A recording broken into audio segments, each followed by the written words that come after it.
ব্যারাকপুরে বিজয়ী সাংসদের কাছে আপনার প্রত্যাশা কি? প্রথম প্রত্যাশা হচ্ছে শান্তি, যেন আমরা ঠিকঠাক 5 বছর নির্বিঘ্নে রাস্তায় বেরোতে পারি, বাড়িতে থাকতে পারি। শিল্পাঞ্চলের উন্নতি ঘটাতে হবে।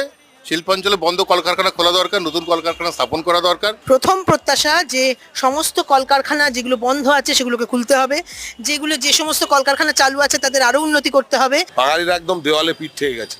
বাঙালিরা মর্যাদা পাক, শিল্পগুলো খুলুক, কাজের ব্যবস্থা হোক, কর্মসংস্থান হোক। প্রথম এবং শেষ প্রত্যাশা নৈহাটির শান্তি। শহরে শান্তি ফিরে আসুক, সেটা চাইব। শান্তি শৃঙ্খলা যেটা পার্থ এই গত 3টে টার্মে বজায় রেখেছে সেটাই থাকবে, সেটাই যেন থাকে।